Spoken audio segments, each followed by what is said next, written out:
中了！我中了！我爹娘还等着我光宗耀祖，我没脸回去了。10年寒窗，付诸流水，百无一用是书生。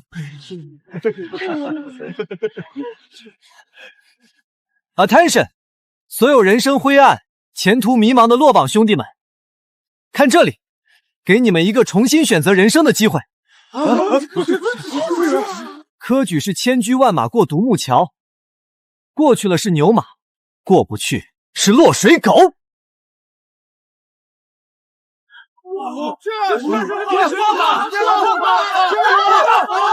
进入无穷书院，不学八股，不写策论，我们只教修仙。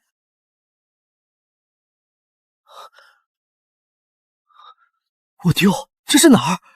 我穿越了！潜水教练强买强卖，不拍照就扯我面罩。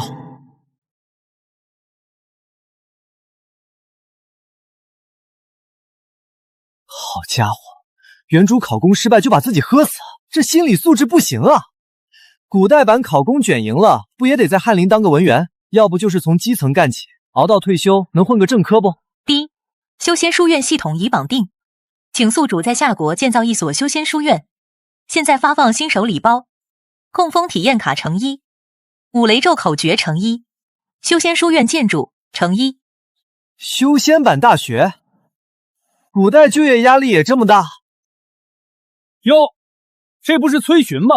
柏林崔氏自诩名门望族，偏偏你烂泥扶不上墙。我劝你趁早滚回家，别在这丢人现眼。哈哈哈！你一个20岁的童生在这瞎叫喊什么？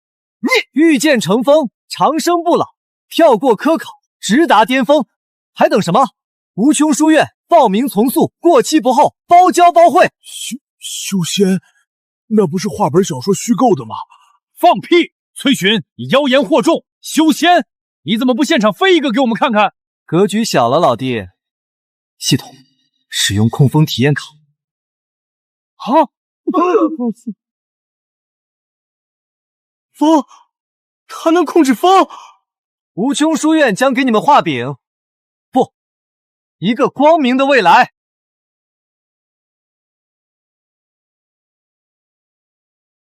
系统，快，先把咱们的校区弄出来，就按985-211标准建。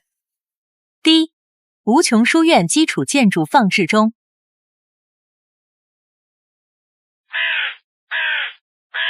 不对啊，昨天又撒银票又装逼的，按套路不应该是万人空巷来报名吗？人呢？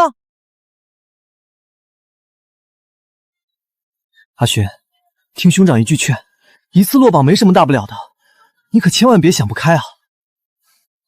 什么想不开？我现在不知道有多开朗，你都开始说胡话了。什么修仙书院，什么御剑飞行，我知道你压力大，本以为这次至少能混个榜尾，谁成想……唉，要我说，实在不行你就回家继承家业得了，何必和普通人一样死磕科举呢？少爷，老爷夫人传话，让您继续在京备考，一色用度，府上全部供应，以待3年后求为，必定一举成名。你看看，这是打算让我 cos 范进中举呢？真让我熬到7老8九了。cos 什么？范进又是谁？你又来！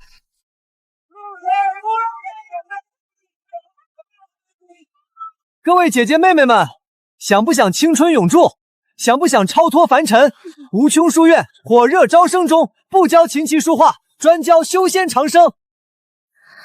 崔公子，您吃醉酒了。哎呦，我的崔公子，您当心，让姑娘们好好陪您。你要是能修成仙，妈妈我第一个跟您去。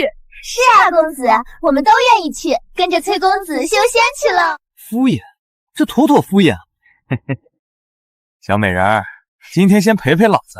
公子请自重，奴家卖艺不卖身。装什么？一个娼妓，老子有的是钱。哪儿来的狗叫声？他可是伯良崔氏的嫡长子，我这朋友吃醉了酒，唐突了家人，崔公子恕罪。滚！崔公子，您说的那个无穷书院，当真教人修仙？当然，童叟无欺。姐姐，你有兴趣？奴家身如浮萍，若真有一条路能脱离这苦海，哪怕只是镜花水月，也愿意相信公子一回。无穷书院成功招收第1名弟子，现发放奖励20年修为。第1个学生马上入学了，光有个壳子不行，系统，咱这内部装修也得跟上。开始细化无穷书院内部空间。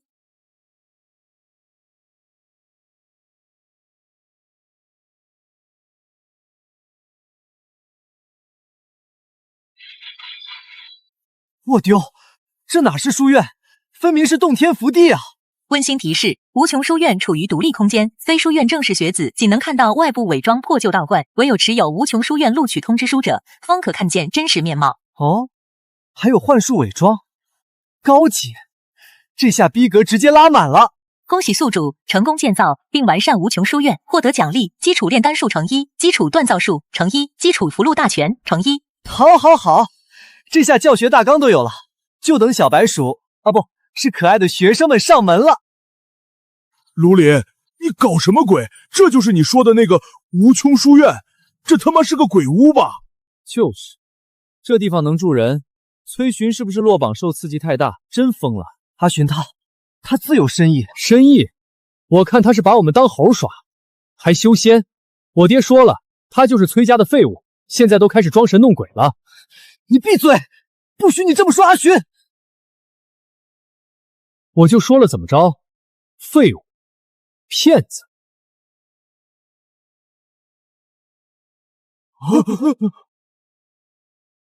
你什么时候出来的？我眼花了。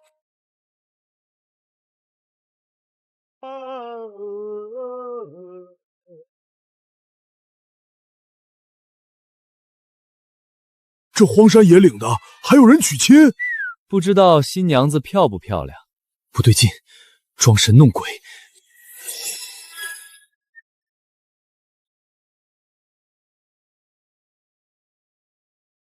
阿寻，这是什么？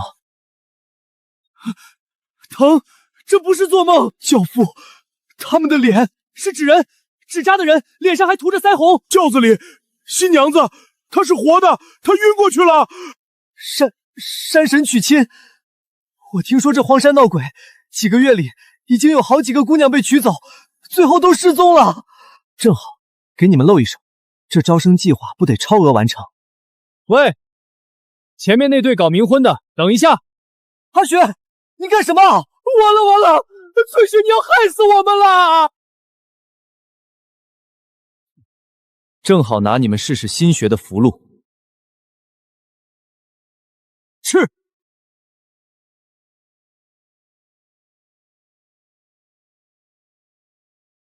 神仙，崔寻是神仙吧？住手！住手！大理寺接到多起报案，女子被山神娶亲掳走，我们在此蹲守多日。你刚才如何看出异常？崔公子，是您救了妾身，妾身无以为报，唯有以身相许。得，经典桥段虽迟但到。如雪姑娘，我们书院不兴这个。区凡人也敢坏本座好事！这是被附身了，麻烦。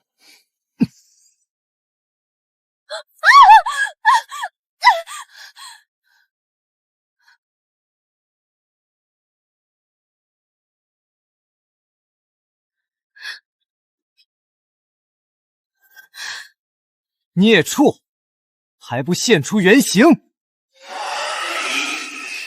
欺人太甚！那你首先得是个人。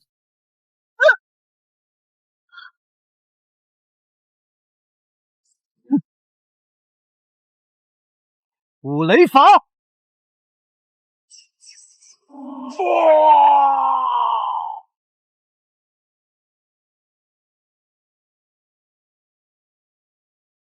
唉，没救了。丁念去生，后世妾身更是生生死生，应该是被附身太久，魂魄沾染妖气，无法往生了。这怎么办？总不能让他变成孤魂野鬼吧？第一，宿主可用傀儡术将目标列为傀儡，温养魂魄，日后寻找机缘重塑肉身。还有这种操作？主人，你不来书院报道，怎么变成新娘了？主人，我本来在金粉梦打包行李，忽然一阵狂风刮过，醒来就在这里了。你是被妖怪附身了？要不你叫我院长吧，叫主人怪怪的。院长，主人我叫的对不对？崔院长真乃神人也，大理寺少卿顾行简愿入无穷书院进修。无穷书院超额完成招生任务，奖励发放100年修为。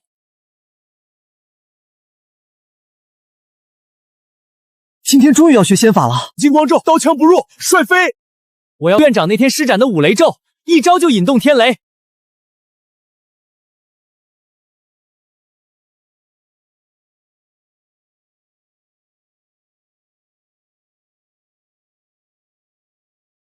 看来大家都很有精神。无秋书院开学第一课，现在开始。今天我们学习太极拳，如雪上才艺。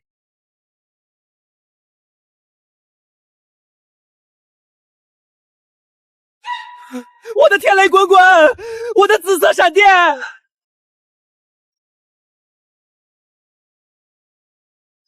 我不要学这些软绵绵的招式，我们要学的是飞天遁地。就您这书香的奴隶，院长自有他的深意，吵什么吵？就你们这身体素质，风一吹就倒，跑2步就喘。你这个小身板，真教你五雷咒，咒没念完，你先累趴。来，跟我念：身体是革命的本钱，身体是革命的本钱，身体是革命的本钱。全体都有。先给我绕后山跑10圈，然后站桩半个时辰，再开始学太极。如雪，你去盯着他们。院长，你气势男子，为啥如雪姑娘不用跑？这不公平！如雪是傀儡身，我会单独给她做训练计划。既然你觉得不公平，你多加5圈，正好你也需要减减肥。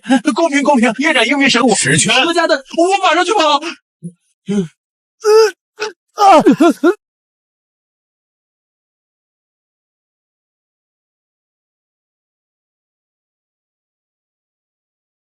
第一，学子们身体素质大幅提升，根基牢固，奖励发放30年修为。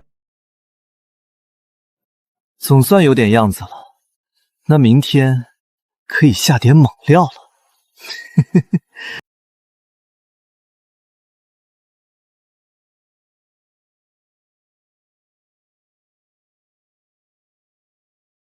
成了，九转还魂丹我成了。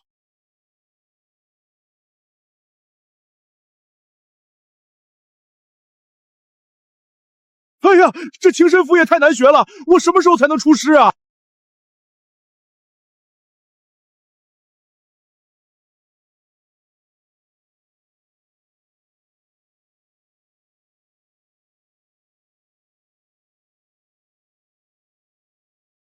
御兽也没想象中那么难嘛。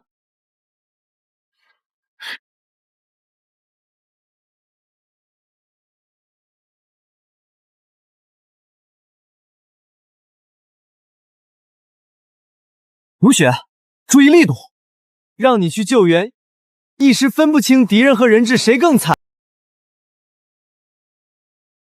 第1学期教学任务完成，学子初步掌握修仙技能，奖励50年修为。无穷书院从今日起开始放假。院长，你终于想起这茬了！我要让我爹看看我的福禄。新任务发布，书院需招收新学子50名。我果然谁也逃不过假期实践作业。安静，放假是放假了，但修行如逆水行舟，所以给你们布置个任务，你们各自回家，用所学本领，至少解决一件当地发生的怪事，顺便宣传下我们书院，特别是顾大人，你们大理寺案子多，素材又丰富，打响知名度靠你了。义不容辞。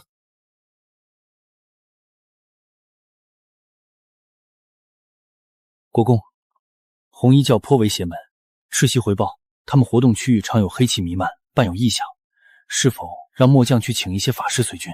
朝廷如今重佛易道，京中有名的道观早已零落，现下去哪找法师？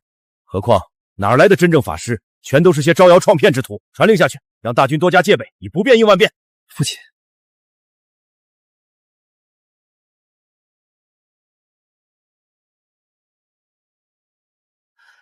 练习术。将军，前面树林，倒挂尸林是红衣教的手法。国公，这么多尸体，如果处理不当，极易引发瘟疫。立刻派人将尸体小心解下。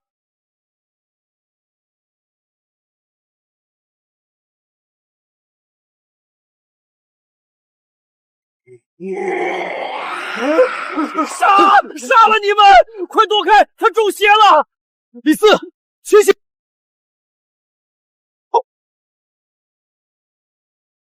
清心丹和安神符应该够了吧？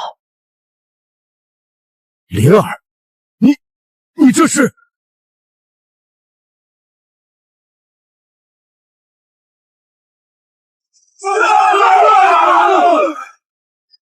院长，救命啊！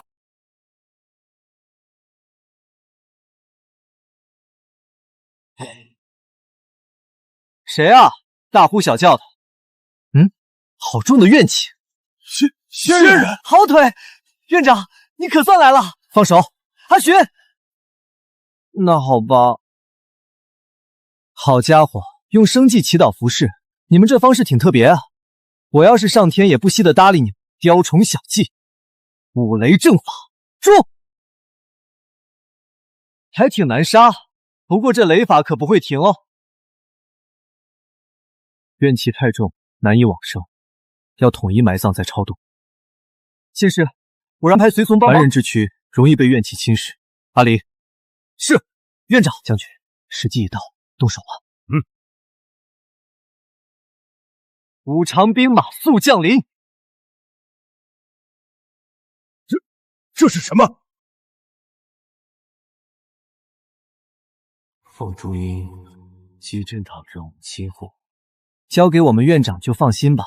第一，检测到宿主超度万千亡魂，积累大量功德，奖励发放100年修为。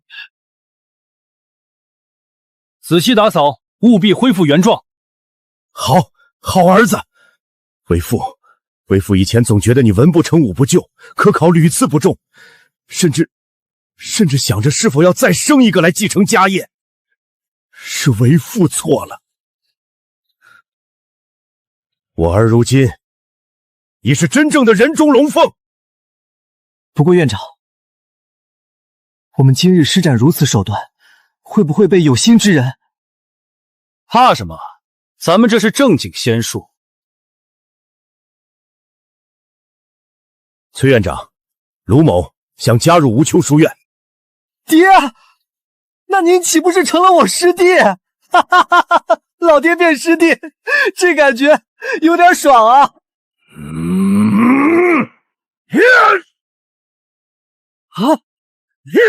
臭小子，找打！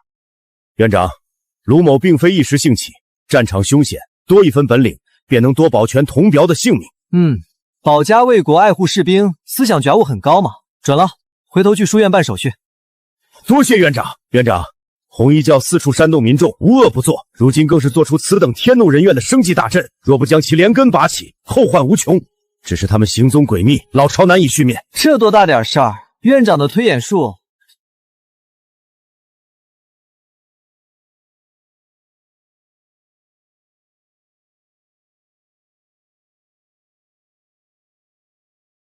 在藏风谷，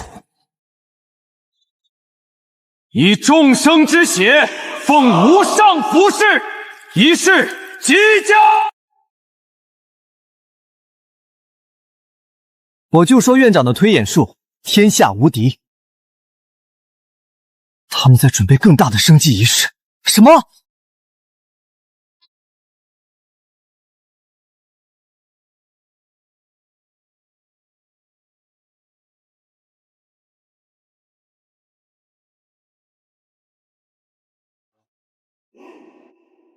坏我大事，找死！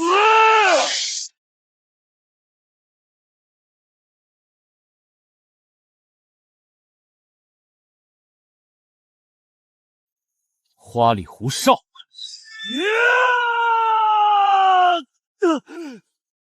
负隅顽抗者上！是你们逼我的！妖怪！妖怪！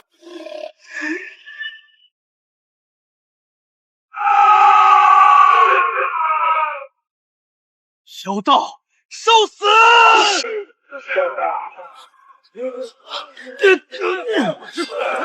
灵儿，都清醒一些，不要中了妖怪的幻术。清心如水，明月践行，行。阿寻，没事，这土龙会施展幻术，你施法驱散迷雾，我来对付他。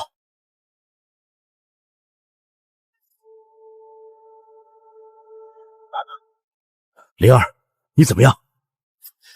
刚还说要再生一个练小号呢，口嫌体不直啊！爹，我没事。不过你和凌渊哥怎么不受这迷雾影响？定国功是尸山血海里拼杀出来的，自有英灵护体。至于凌渊，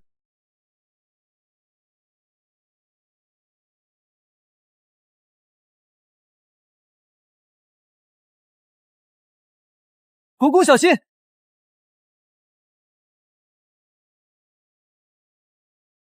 检测到宿主击杀精怪，积累功德，奖励发放30年修为。是我眼花了吗？那是凌渊哥，他怎么有翅膀？凌渊副将是妖怪，他会不会和土龙一样杀了我们？快让仙人做法，帮我们杀了凌渊！那个，爹，您做什么？院长能否答应我一个不情之请？不要杀了凌渊。凌渊欺瞒国公，甘愿赴死。你闭嘴，这没有你说话的份儿。凌渊是我在战场捡来的孤儿，小时候灵儿有的，凌渊也有。我早就把凌渊当成我的亲生孩子。凌渊自小长在军营，杀敌无数，与同袍有救护之恩，从未伤过无辜之人。我卢靖川在此用命起誓，绝不会让凌渊伤害他人。国公，凌渊，别演苦情戏了，好歹让人把话说完。我是说凌渊是避方鸟，上古神兽，谁敢杀他？昨天要不是凌渊将军，我早就发狂咬人了。白鹿之战，要不是凌渊将军奋力救我，我早就没命了。还有我的命也是凌渊将军从死人堆里刨出来的。凌渊哥，你真是避方鸟。藏书阁记载你可是火神，那你会吐火球吗？我去，你真会啊，帅！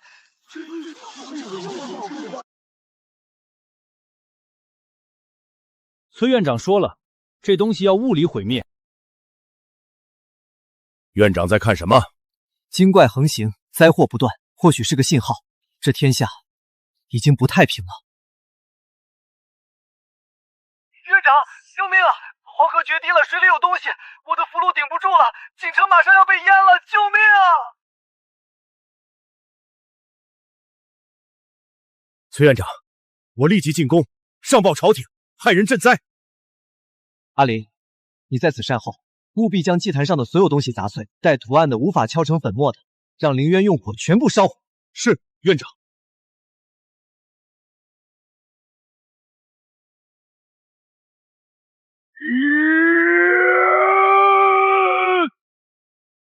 儿啊，你别站那么近，太危险了！爹，你别啰嗦了，我现在说话也费力气。院长，你可算来了，江河在吾掌中，吾使明则明，暗则暗。退！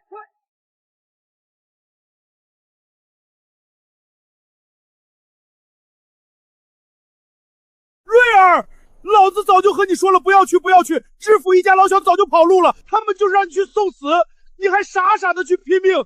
你可是我们老钱家3代单传，你要有什么事儿，我也不活了。那正好，我和我娘奈何桥做个伴儿，到时候娶18房美娇娘，可没人管你了。你个狗东西，敢编排你爹！我真没碰到他呀。瑞儿，瑞儿，你可别留下爹呀！爹错了，你别吓唬爹！儿啊！别摇了，没死也被你咬死了。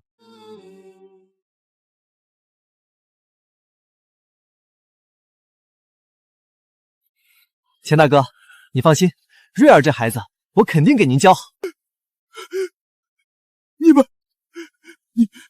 我躺在床上生死不明，你俩在这山珍海味。我觉得我们之间的师徒情和父子情，今天就要支离破碎。支离什么破碎？你给自己身上贴的跟个铠甲似的，死不了。刚才吐血昏倒，纯粹是你小子见到我太激动，气血逆行。是啊，瑞儿，崔老弟着急忙慌给你一把脉，表情那叫一个无语。儿啊，你说你咋这么没出息？爹，我刚是跟黄河水生死搏斗，拯救了一城百姓。您倒好，崔老弟，你转头和我们院长称兄道弟了？狗屁！要不是崔老弟法力高强，临危不惧，稳如泰山，哼，老子今天得和你一起淹死！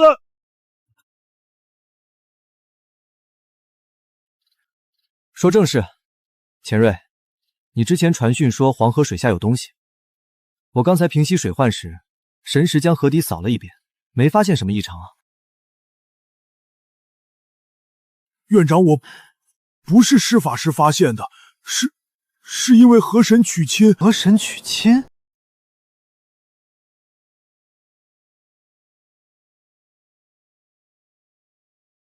奉天神谕，特此社稷。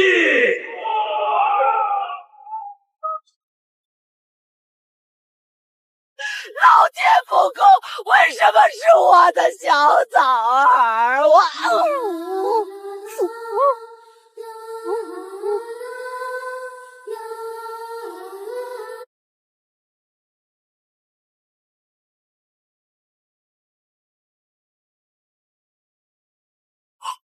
人呢？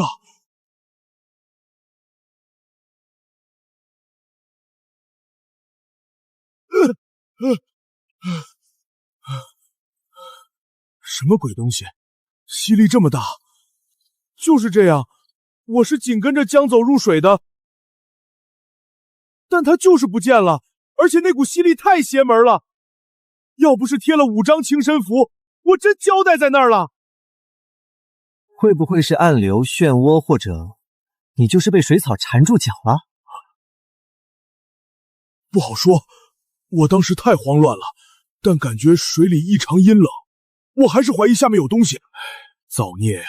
黄河年年泛滥，百姓也是没法子，在州府的默许下，搞起了这河神娶亲，选适龄的未婚女孩子祭祀，美其名曰平息河神之怒。每年都有人家骨肉分离呀！什么狗屁河神！就算这世上真有神，哪个正经神灵是靠娶亲显灵的？这分明是邪祟作怪！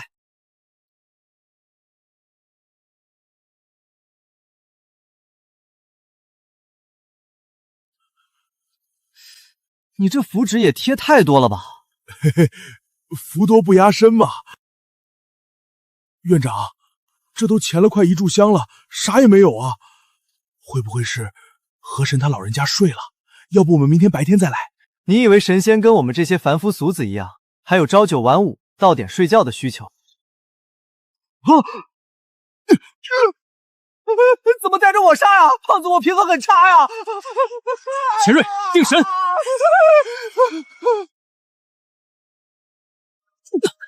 院长！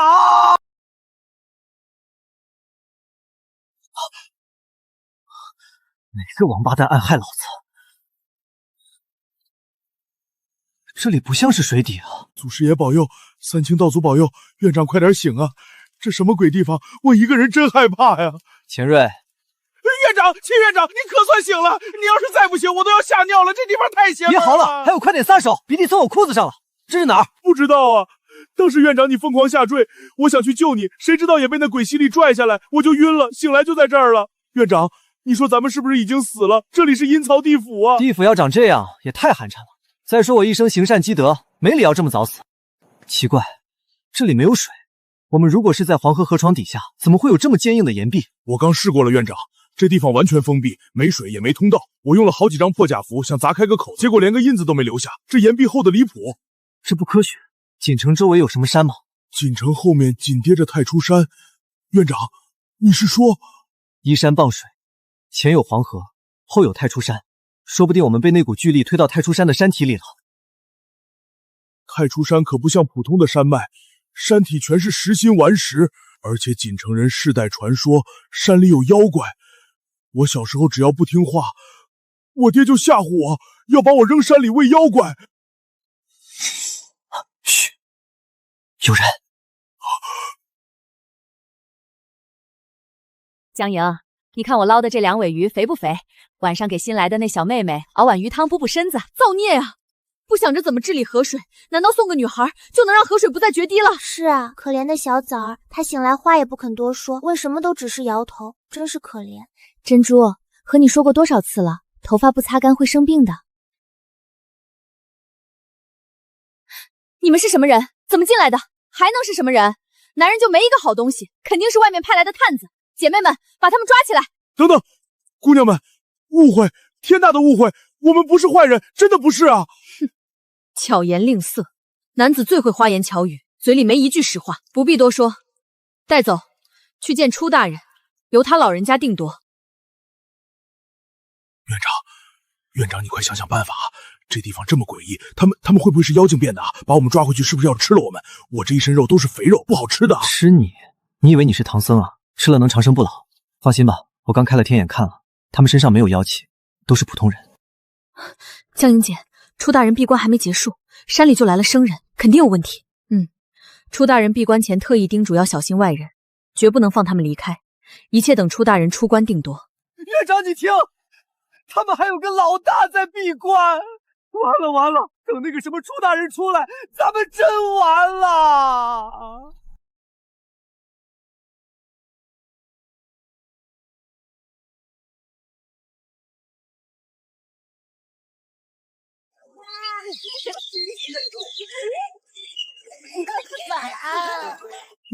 我的老天爷，这是桃花源吧？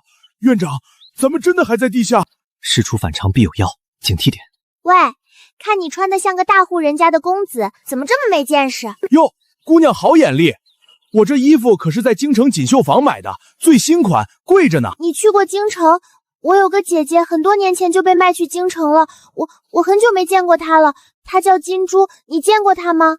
我刚从京城回来，这有什么难的？等咱们出去了，我带你去找姐姐，包在我身上。小枣儿，我捞了2尾鱼，一会儿让你尝尝三娘的手艺。小枣，你是江枣？我是江枣，姐姐，你是谁？你认识我吗？这群天杀的！我是你姑姑，我叫江莹。你不认识我也正常。我很多年前就被投河祭祀了，那时候你还在襁褓里。可是，怎么会选中你？本来，大祭司祷告后，选中的是知府家16岁的千金。知府大人给了我爹100两银子。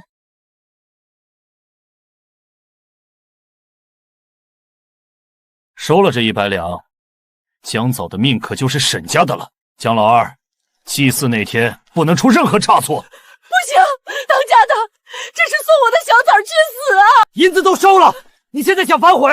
知府大人要是生气了，我们全家都得死。你当年和你爹送你姐姐江莹去死的时候，是不是也是这么和他说的，让他甘愿去送死？非要找打是不是？有了这100两，耀祖去书院的钱就有了，我们就能送他去京城，去科举，我们全家就能摆脱这泥腿子的命。你现在说不换了，你想让耀祖也跟着我们一起死吗？可是，我的小崽儿，怎么办啊？要怪就怪他是个女儿身，要怪就怪他没投胎到知府夫人的肚子里。畜生，一群畜生！其实娘亲是为我争过的，但她一听到弟弟会死，她就动摇了。祭祀那天，她为我镜面上妆，眼泪落在我的脖子上，那么热又那么冷。她一直跟我说对不起，可是我连一句没关系都说不出来。别怪你娘，是这世道错了。初姑姑，您出关了，还好初姑姑您闭关前布下了接引法阵，小枣儿刚被投下河，就被顺流带到咱们百花谷了，真是万幸。初大人，不是初姑姑，您怎么是个女人啊？废话，不然呢？叫姑姑的还能是男的？会不会说话？初姑姑，您别被他们骗了，他们鬼鬼祟祟的，肯定没安好心，您快点处置了他们。哎，这位娘子，你怎么回事？一来就喊打喊杀的，我都说了我们是来救人的。救什么人？男人说的话能信？母猪都能上树。你这是偏见，赤裸裸的偏见。三娘，好了，那依你看，该如何处置他们？把他们赶出去就是了，还要怎么处置？难道还留他们吃晚饭啊？我们并非歹人，我这傻徒弟是不忍见江枣姑娘罹难，下河相救，才误入此地。所以你就是所谓的河神，他们为何称你为姑姑？你究竟是谁？贵人身负天眼，又何须问我？我的本相难道能逃过贵人的眼睛吗？一进这百花谷，我就试过了，我的神识与法术都被压制了。什么？法术用不了？院长，那咱们岂不是出不去了？你不仅囚禁姑娘，还囚禁大老爷们儿啊！你胡说什么？要不是初姑姑救下我们早就被河水淹死了。江莹来百花谷时刚满14岁，其他人并非全是献祭的新娘。我是受不了丈夫日复一日的毒打，自己跳河的。那畜生成日酗酒赌钱。爹爹要把我卖给杨员外做第9房小妾，我不愿意，我还要在家等姐姐回来。姐姐，人牙子说姐姐去大户人家过好日子去了，我怕。那杨员外今年已经76，老不死的，珍珠她才12岁。世道艰难，女子求生不易，我能力有限，只能护住这一隅之地。崔院长，我想请求你带走他们，给他们一条在阳光下的生路。初姑姑，你要赶我们走？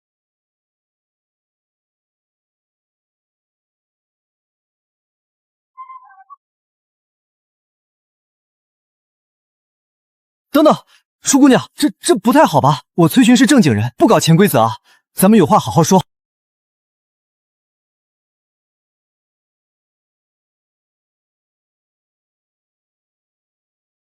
这伤口上的黑气是什么？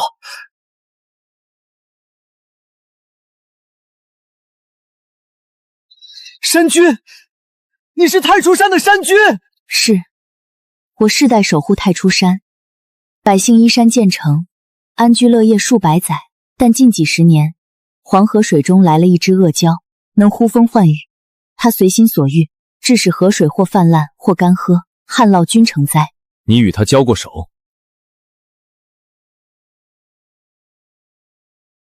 数十次，均不敌。所幸他无法离水太久。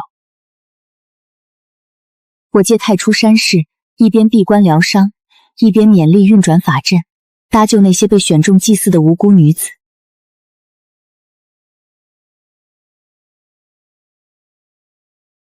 但上一次，他抓碎了我的肩胛。我与太初山灵脉相连，我伤重则山灵衰。你入谷时感应到的压制，并非我刻意为之，而是山中灵气虚弱。所以你闭关的时间越来越长，只能依靠预先布下的法阵自动捞人。正是，我时日无多，届时不仅百花谷不复存在，整个太初山乃至寝城恐都将有大难。这些孩子，我护不住了。我当是多大事儿？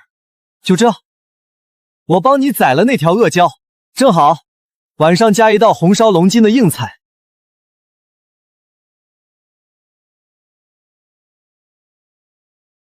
喂，水里那条长虫，给老子滚出来！你说你一条老蛟，不好好吸收日月精华，想着怎么飞升化龙，天天搞这些歪门邪道，吃什么未成年少女？你他妈吃得明白吗？几千岁都活到狗肚子里去了吧？就你这德行，再修1万年也就条上不了台面的泥鳅，怪不得只能在这破河里当个土皇帝，废物！院长，你这骂的也太脏了，专挑人心窝子捅啊！学着点，骂人不揭短，那还叫骂人吗？再说他又不是人。里面的老泥鳅，快出来受死！让我们院长麻溜收了你，别耽误我开席。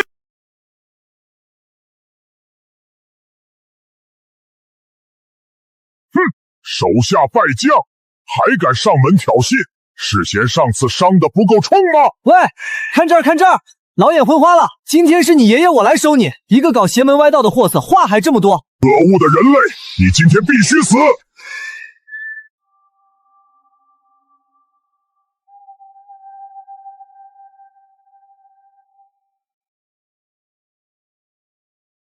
就这，你这也不行啊！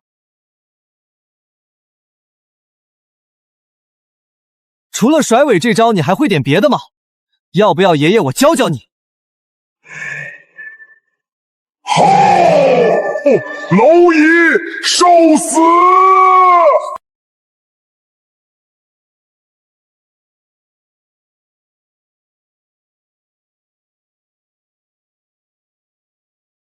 小心，它的爪子有剧毒，不可硬接。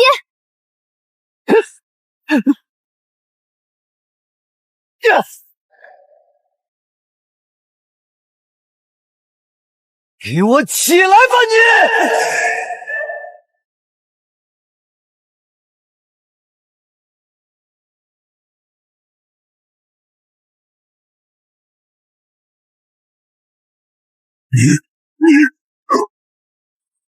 到此为止了，砸碎！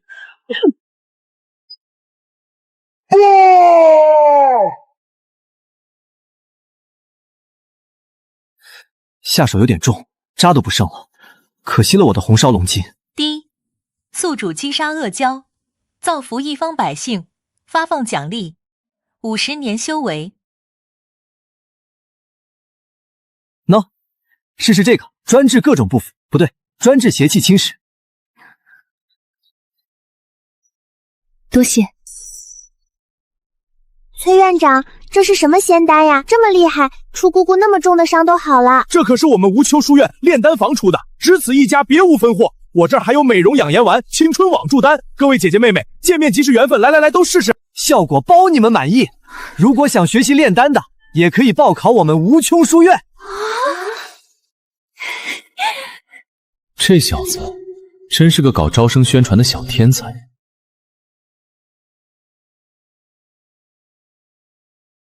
黄河水患的根源已除，你们若想离开百花谷，去外面寻个出路也可以，不必一直困守于此。我愿意留下来陪着初姑姑，你守护太初山，我给你洗衣服做饭。一个珊瑚需要人洗衣服做饭，这画面太美，不敢想。我也不知道能去哪儿。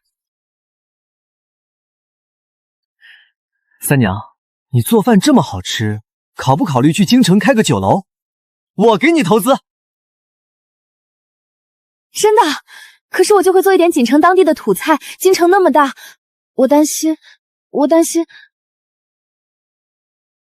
三娘姐姐不用担心，无穷书院的藏书阁也有厨艺方面的书籍。真的，我愿意，我跟您去京城。其他有想法的姐妹也可以一起。我报名，我跟您去京城，我要加入无穷书院。第一，请宿主再接再厉，早日完成招生任务。这里距离差不多了，百花谷距离京城太远，他们是凡人之躯，承受不了远距离传送法阵的灵力。钱瑞，你带着他们先去书院报到。是，院长。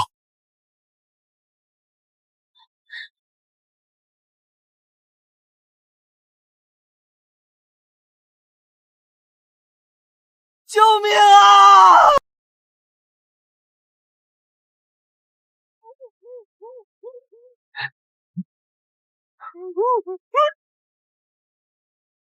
光天化日，朗朗乾坤，谁人敢在此行凶？还有没有王法了？如雪、赵岩，怎么是你们？院长，主人，主人，再听多少次这称呼都觉得别扭。你怎么会在这里？不是在书院看家吗？接到赵岩的传音符，说他兄长中邪，情况棘手，他一人无法应对，请求我来校助。院长，这是我大哥赵姐，他从小就有个怪病，偶尔会发作，一发疯就分不清现实和幻想，胡言乱语，力大无穷。凡夫俗子，你们怎知月娘的好？你们这些浊物，休想玷污我的月娘！滚！都给我滚！月娘，大哥，你少说两句吧。等等，他嘴里的月娘，该不会是指那个月亮吧？他的性幻想对象是月亮，确实是有点过于超前，难以启齿了。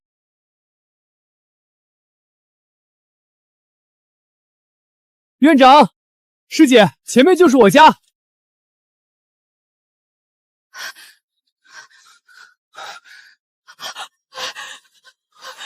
的景儿，我的景儿，娘的景儿，这是怎么了？快把大少爷抬进去！小心点，快去请大夫！得，看来这赵家病得不轻的，不止赵金一个。走吧。院长，家父公务繁忙，常在衙署歇息，今日恐怕无法与您见面了，还请您见谅。无妨。主人，您是觉得哪里不对劲吗？是有点奇怪，不过还需要验证一下，不着急。对了，书院放假，大家都各回各家了，你怎么不回去看看？金粉梦并非我的家。我不是说金粉梦，我是说，在进入金粉梦之前，你原来的家呢？算了，当我没问。我不记得了，被卖入金粉梦时年纪太小，之前的事情都已经记不太清了。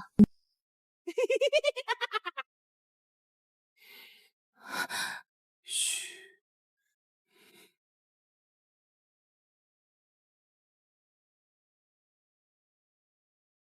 后生，你看我是像人还是像神？后生，你看我是像人还是像神？我看你啊，像那统御三界、掌管六度、至高无上的昊天金阙无上至尊自然妙有弥罗至真玉皇。亲哥别搞，这我新号，嘴下留情啊！天道会直接把我劈成渣渣灰的。呸呸呸！你多少天没洗爪子了？怕臭！哎呦，哥，轻点儿，轻点儿！还想跑？讨风的时候不是挺能耐吗？小弟我不跑了，真不跑了。咦，傀儡身还挺精致哦。你道行不浅啊，还能看出这个。哥，小弟有眼不识泰山，早知道您只是这样的大能，打死我也不敢在您面前耍这套啊！我错了，真错了。说说吧，赵家怎么回事？那个赵景我看着就是个纯粹的精神病，不像中邪。那个赵家的事儿，它比较复杂，小弟我也不太清楚。哦，不清楚。大哥，亲爹，快收了神通，收了神通吧！我就几百年的道行，再照一会儿，我真要魂飞魄散了。我说，我什么都说。早这么配合不就好了？浪费我时间。大哥，严格来说，那赵景确实不算中邪。因为这丫的根子上就不算个人。细说，这事儿说来话长。月宝就是一只兔子精即将化形时受雷劫昏迷，赵景把它捡回去，悉心照顾。月宝成功化形就留下报恩。本来月宝和赵景两人也算恩爱，谁知道来了个道士，非要说月宝是妖怪，要开坛做法收了月宝。赵景大怒，把人赶了出去。赵景他娘温如婉却担心妖精迷惑儿子的心智，偷偷找了个和尚要度化月宝。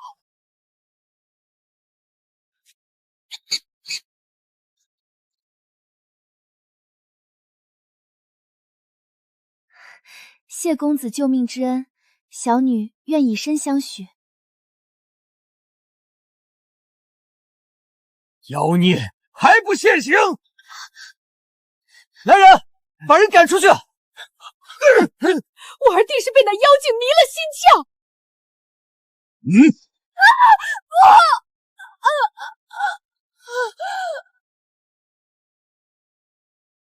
这妖丹我就笑纳了。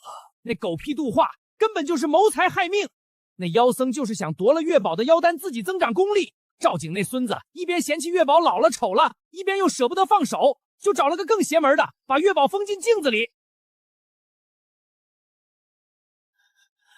月娘，月娘，你的头发，你的容貌。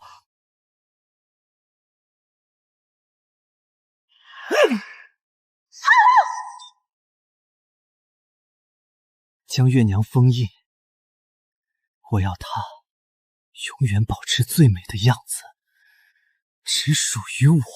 那镜子十分邪性，月宝在里面才能维持住以前的容貌，却无法破镜而出。赵景就天天对着镜子喊月娘，装他的情圣，久而久之，别人都当他疯了。要我说，他就是咎由自取，活该。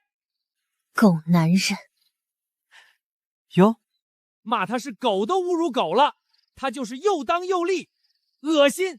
那面镜子现在在哪儿？我倒想见识见识，是什么宝贝能封住一个化形精魄。大哥，这边狗洞，不是，这边有捷径，跟我来。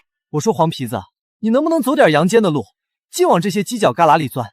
嘿嘿，实不相瞒，小弟我学艺不精，那隐身法学了个半吊子，不信您瞧。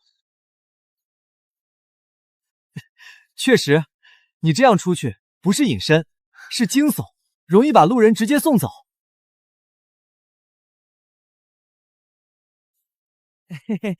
大哥见笑了，见笑了。快了，马上就到赵景那孙子的院子了，大哥您再忍忍。谁在那儿？哎，谁在那儿？遭了贼！快禀报夫人，其余人跟我搜。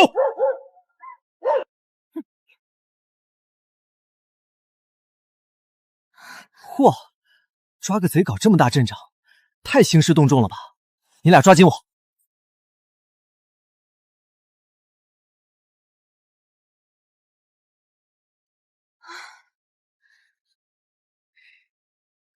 美人儿，再喝一杯，来，再陪公子真是海量，喝一杯。公子，您可真坏。嚯，玩的挺花呀！你们这里管这种渣男叫痴情种啊？这个伪君子人渣，我进去挠花他的脸！冷静点，打草惊蛇了还怎么救人？现在救月宝要紧，一会儿再收拾他。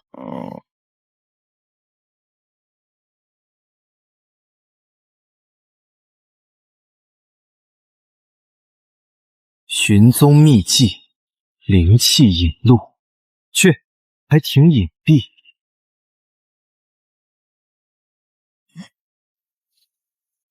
主人，果然邪门，那试试最简单的开镜咒吧，看能不能把月宝的精魄逼出来。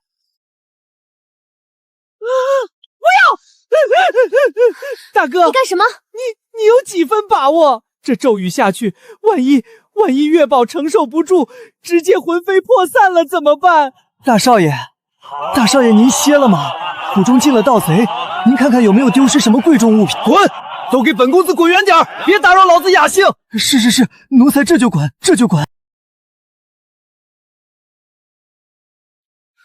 这镜子上被下了很强的禁制，不能离开这个房间太远，否则会对里面的精魄造成不可逆的损伤。我也想带回去慢慢研究，但今天已经打草惊蛇，如果我们现在不动手，等赵景反应过来，把镜子藏到更隐秘的地方，或者干脆狠心毁了它，那月宝……大哥，你轻点儿。乾坤正气，破邪显正，是。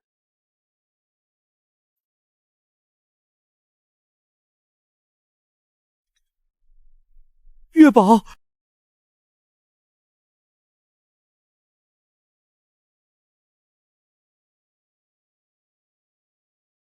姑娘，先披上这个。非礼勿视，小孩子别瞎看，小动物也不能看。多谢恩公相救。感谢的话出去再说，这丹药只能暂时稳住你的精魄，治标不治本，要让你真正恢复，还得找到妖丹。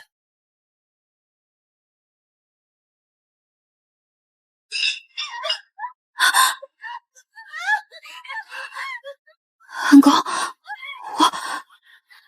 我想再去问他一句话。月宝，你醒醒吧！赵景那个狗东西都这么对你了，把你封在镜子里生不如死，你还对他念念不忘，你是不是被雷劈坏脑子了？阿黄，你不懂。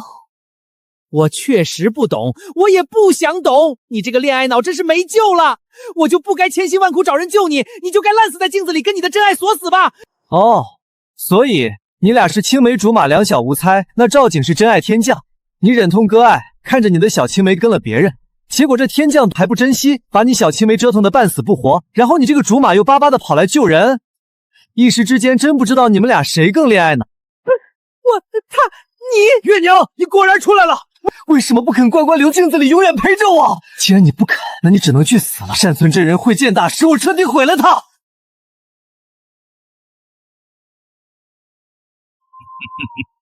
妖孽，这就送你往生！阿弥陀佛，苦海无边。月宝小心！我说你们一个个的，怎么都这么爱演生死离别的戏码呀？累不累？哼，有我在，今天谁都不用死，当然，你俩除外。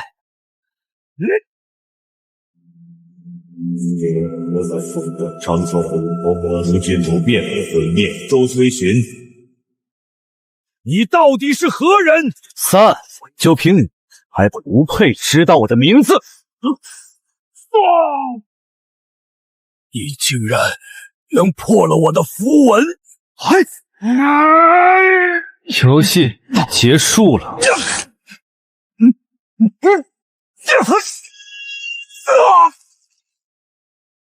搞定，收工。对了，还有个东西，来，物归原主，张嘴。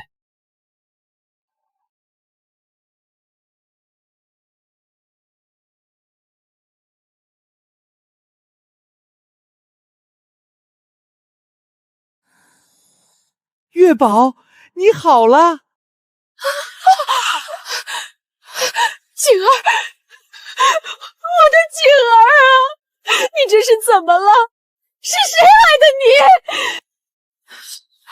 是你，肯定是你这个阴魂不散的妖精，你又回来害我儿子！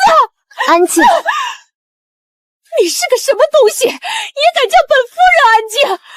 小贱蹄子，等我收拾了这妖精再……安静！再发出一点声音，打扰到院长，我就杀了你！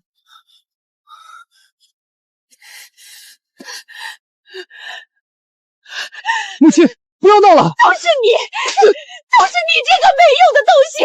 科举考不中，武功练不好，一点都不贴心，连你哥哥一根头发丝都比不上。你看看你哥哥都被害成什么样了，你怎么不去死？我怎么生了你这么个废物？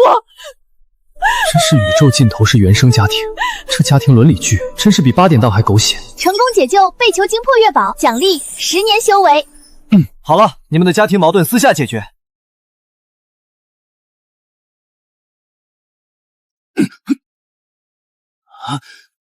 月宝，你不是有话要问吗？抓紧时间。别杀我！别杀我！都是那妖道和妖僧蛊惑我。嚯，赵大公子玩得挺花呀，男女通吃，老少咸宜。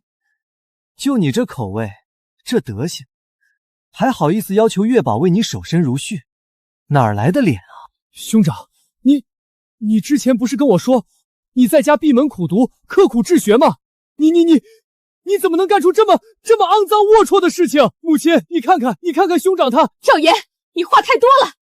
你知道，你一直都知道，原来你只是不爱我，从来都不……去看着他点，别出什么事。是，主人。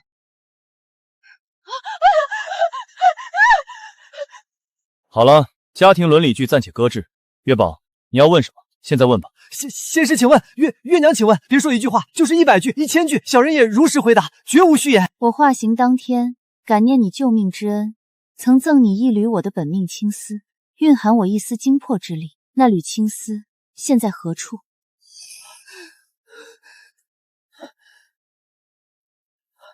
在这里。月娘，你看，你的青丝我一直视若珍宝，好好保存着，日夜不敢离身。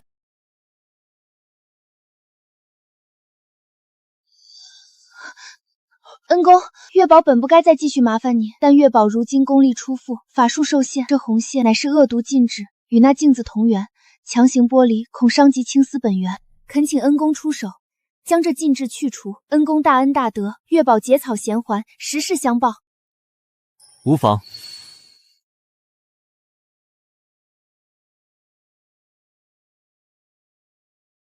你他妈的，赵静，老娘当年给你这缕青丝，是念你救命之恩，借你一丝气运护你平安。你他妈倒好，竟敢在这青丝上下这种恶毒禁制，利用这一丝联系，强行扭曲老娘的意志，逼老娘陪你演什么风花雪月、情深似山的戏码。月娘，你以前不是这样的，你那么温柔，那么温柔，娇滴滴，放你娘的屁！你们这些臭男人不就好这一口吗？老娘想救命之恩，陪你装几天淑女算了，就当全了这段因果。谁知道你他妈得寸进尺，贪得无厌，还敢把老娘关镜子里，给你脸了是吧？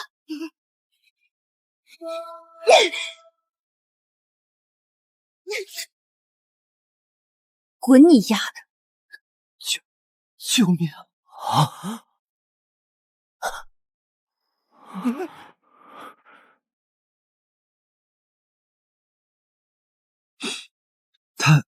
他一直这么勇猛的吗？你猜我为什么和他青梅竹马几百年，只敢远远看着，不敢表白？我以为你们快物种不能……是保命要紧啊，大哥！原来如此，失敬失敬。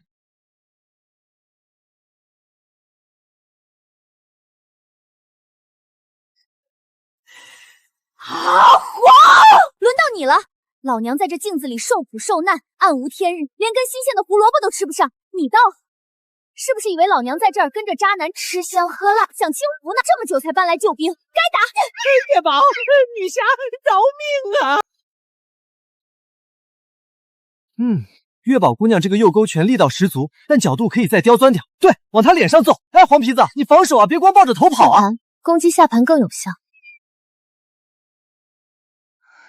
恩公，大恩不言谢，月宝愿追随恩公，任凭差遣，以报救命之恩。我没什么要你做的，不过你现在刚收回妖丹，根基不稳，修为也损耗了大半。